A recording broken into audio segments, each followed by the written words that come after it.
નમસ્કાર વિદ્યાર્થી મિત્રો, ચાલો જે આપણે આ વિડીયોની અંદર ગુજરાતી ગ્રામરનો ટોપિક છે સર્વનામ, એના વિશે વિસ્તારથી એના પ્રકારો વિશે આ વિડીયોની અંદર આજે આપણે શીખીશું. તો સૌથી પહેલા સર્વનામ એટલે શું? તો કે વાતચીતમાં કે વર્ણનમાં એકવાર નામ કે સંજ્ઞા પ્રયોજાય છે, પછી વારંવાર એ સંજ્ઞાનો પ્રયોગ અર્થગ્રહણમાં બાધક બને છે, તેથી એ નામના સ્થાને પ્રયોજાય છે તેને સર્વનામ કહે છે. ટૂંકમાં આપણે જોઈએ તો વાતમાં એકને એક શબ્દ બોલીએ ને આપણે તે એને બાધક બને છે, કંટાળાજનક એક શબ્દ બને છે, તેથી જે એને સ્થાને જે શબ્દોને આપણે પ્રયોગ કર્યો છે એને સર્વનામ કહેવામાં આવે છે. ટૂંકમાં આપણે જોઈએ તો નામના બદલે જે શબ્દ વપરાય તેને સર્વનામ કહેવામાં આવે છે. જેમ કે તમે મને ઓળખો છો, તે હોશિયાર છે, એમને મોકલજો, આ વાક્યો છે તો આ વાક્યની અંદર તમે, એમને, તે વગેરે છે એ સર્વનામ છે. આપણે તે સર્વનામનો ઉપયોગ કરીએ છીએ નામના બદલે તો એને સર્વનામ કહેવામાં આવે છે. તો અહીંયા વાક્યો આપણે જોયા છે, તમે મને ઓળખો છો એમાં તમે છે, તે હોશિયાર છે, કોઈ નામ નથી પણ તે હોશિયાર છે એટલે એ સર્વનામનો ઉપયોગ કર્યો છે. એમને મોકલજો તો એમને એ પણ સર્વનામ છે. તો આ વાક્યમાં છે આ બધા સર્વનામ છે. સર્વનામ નામ અને વિશેષણથી ભિન્ન હોય છે, એટલે કે જુદા હોય છે.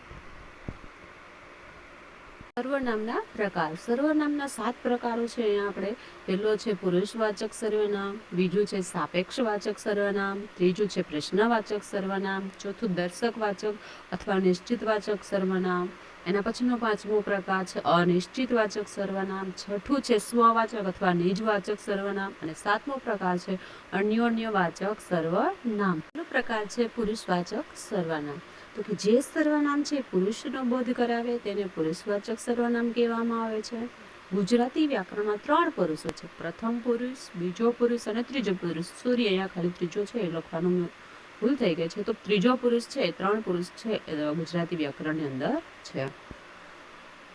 એમાં પ્રથમ પુરુષ છે એમાં જોઈએ એક વચનની અંદર અને સામે છે બીજું બહુવચન. પ્રથમ પુરુષ બોલનાર તો એમાં હું અથવા મેનો આપણે ઉપયોગ કરીએ છીએ, સર્વનામ વપરાય છે. સામે એનું બહુવચન છે તો અમે અથવા આપણે છે એ સર્વનામનો ઉપયોગ થાય છે. બીજો પુરુષ છે એમાં તું એટલે સાંભળનાર માટે વપરાણું હોય તો તું અથવા તે વપરાય છે સર્વનામ, અને બહુવચનની અંદર તમે અથવા તમારું. એના પછીનો ત્રીજો પુરુષ છે અન્ય, ચેતન અથવા અચેતન, અન્ય માટે જે વાપરવામાં આવે છે સર્વનામ એને ત્રીજો પુરુષ કહેવામાં આવે છે. તો એના માટે છે સર્વનામ તે અથવા તેને, અને તેઓ અથવા તેઓને એ બહુવચનની અંદર વપરાય છે, અને તે અને તે તેને છે એ એક વચનની અંદર સર્વનામ વાપરવામાં આવે છે. ઉદાહરણ તરીકે આપણે જોઈએ પુરુષવાચક સર્વનામના, તો એમની આંખમાંથી આંસુ વહેવા લાગ્યા. તો એમની છે એ અહીંયા પુરુષવાચક સર્વનામ છે. એના પછી બીજું છે તમો પાસ અમો વિદ્યા શીખતા તને સાંભળે રે. તમો અને અમો છે એ સર્વનામ છે. ત્રીજું છે તને મારા પર ભરોસો નથી, તો તને છે એ પુરુષવાચક સર્વનામ છે. અને એના પછીનું ચોથું વાક્ય છે મેં ભાગ્યે જ બાને રાજી થતી જોઈ છે. તો મેં ભાગ્યે જ બાને રાજી થતી જોઈ છે, તો એ વાક્યની અંદર મેં છે એ પુરુષવાચક સર્વનામ છે. તો એમની, તમો, અમો, તને અને મેં એ બધા છે. ઉદાહરણ તરીકે પ્રકાર છે પ્રશ્નવાચક સર્વનામ. પ્રશ્ન પૂછવા માટે આપણે ઉપયોગમાં લેવાતા સર્વનામને પ્રશ્નવાચક સર્વનામ કહે છે. જે આપણે પ્રશ્ન પૂછવા માટે જે સર્વનામનો ઉપયોગ કરીએ તો એને પ્રશ્નવાચક સર્વનામ કહેવાય છે. જેમ કે શું, કઈ, ક્યો, કોણ, શો, કેવું, સી એ વગેરે છે એ બધા પ્રશ્નવાચક સર્વનામ છે. જો તમે આ સર્વનામ પર ખાલી યાદ રાખી લ્યો તો પણ તમને સર્વનામ છે વાક્યની અંદરથી શોધવું સહેલું પડી જશે. તો પ્રશ્નવાચક છે, અને શું, કઈ, કયો, કોણ, શો, કેવું એ વગેરે છે એ પ્રશ્નવાચક સર્વનામ છે. તો કેટલાક છે આપણે પ્રશ્નવાચક સર્વનામના ઉદાહરણ જોઈએ તો કે જામનગરમાં ક્યાં આગ લાગી હતી. પછી બીજું વાક્ય છે તમે ક્યારે આવશો. તમે પ્રશ્ન સ્વરૂપે જે આપણે પ્રશ્ન પૂછીએ અને જે સર્વનામનો ઉપયોગ થાય અને પ્રશ્નવાચક સર્વનામ કહેવાય છે, અને અંતે છે પ્રશ્નાર્થ ચિહ્ન આવે છે. ત્રીજું છે તમે કયું પુસ્તક વાંચો છો. તો આ બધા છે પ્રશ્નવાચક સર્વનામ કહેવાય છે. પહેલા વાક્યમાં ક્યાં, બીજામાં ક્યારે અને ત્રીજું છે એમાં ક્યું એ પ્રશ્નવાચક સર્વનામ છે. એના પછીનો ત્રીજો પ્રકાર છે સંબંધવાચક સર્વનામ. એક શબ્દની સાથે બીજા શબ્દોને વાપરવાની અપેક્ષા રહે તેને સંબંધવાચક અથવા સાપેક્ષ સર્વનામ કહેવામાં આવે છે.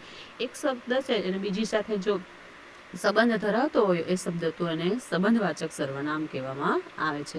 ઉદાહરણ જેવા કે જેવું, તેવું, જે, તે, જેણે, તેણે, જેમ અને તેમ એ વગેરે છે એ સંબંધવાચક સર્વનામ કહેવાય છે.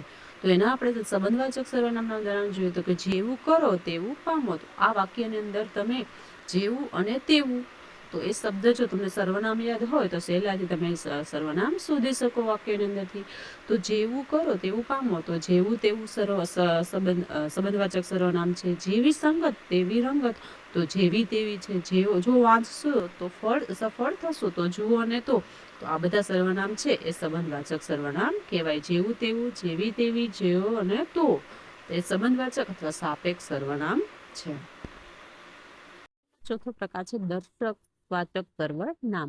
તો કોઈ ચોક્કસ વ્યક્તિ કે વસ્તુને આપણે દર્શાવવામાં આવે ત્યારે તેને દર્શકવાચક સર્વનામ કહેવાય છે. કોઈ વસ્તુ આપણે દર્શાવવી હોય એના માટે જે સર્વનામનો ઉપયોગ થાય છે તો તેને દર્શકવાચક સર્વનામ કહેવામાં આવે છે.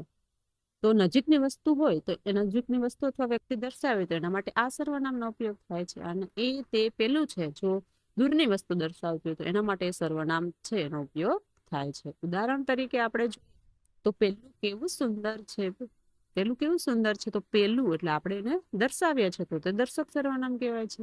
આ પેન કોની છે, તોફાની છે. તો પેલું વાક્ય છે એમાં પેલું, બીજું છે એમાં આ અને ત્રીજું છે એમાં તે. તો એ દૂરની વસ્તુ દર્શાવવા માટે એ સર્વનામનો ઉપયોગ થાય છે. આ છે નજીકની વસ્તુ માટે. તો આપણે કોઈ વસ્તુ અથવા વ્યક્તિને દર્શાવતો હોય તો એના માટે છે દર્શક. પછીનો પાંચમો પ્રકાર છે અનિશ્ચિત સર્વનામ. તો અનિશ્ચિત એટલે કે કોઈ નિશ્ચિત ન હોય તે. તો જે સર્વનામ દ્વારા કોઈ વ્યક્તિ કે વસ્તુ વિશે જ્ઞાન પ્રાપ્ત ન થાય તેને અનિશ્ચિત સર્વનામ કહેવાય છે.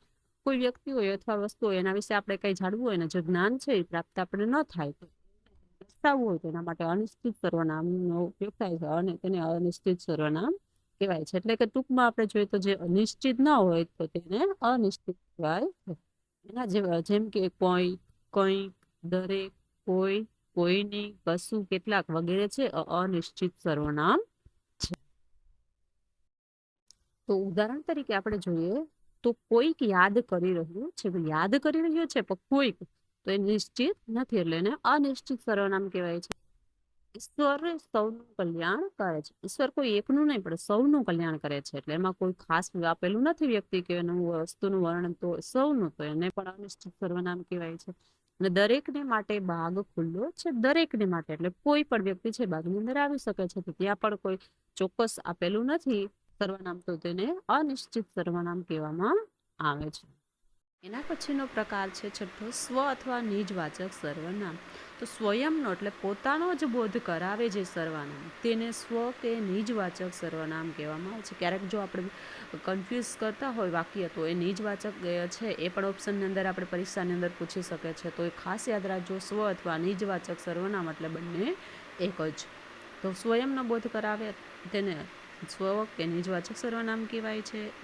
જેમ કે સ્વયં, પોતે, જાતે, ખુદ, મેળે વગેરે છે એ સ્વવાચક સર્વનામ છે. તો ઉદાહરણ તરીકે આપણે જોઈએ દાદીમાં સ્વયં વાર્તા કહેતા, એટલે દાદીમાં છે સ્વયં પોતે જાતે જ છે એ વાર્તા કહેતા. બીજું છે પિતાજી પોતે મને મારશે એવો ભય તો ન જ હતો, તો પોતે એટલે જાતે. અને મેં મારી મેળે અનુભવ્યું છે, તો મેં મારી મેળે એટલે પોતાની જાતે, તો પોતાનો જ સ્વ છે એ પોતાનો જ બોધ કરાવે છે વાક્યની અંદર, ત્યારે એને સ્વવાચક અથવા નિજવાચક સર્વનામ કહેવાય છે.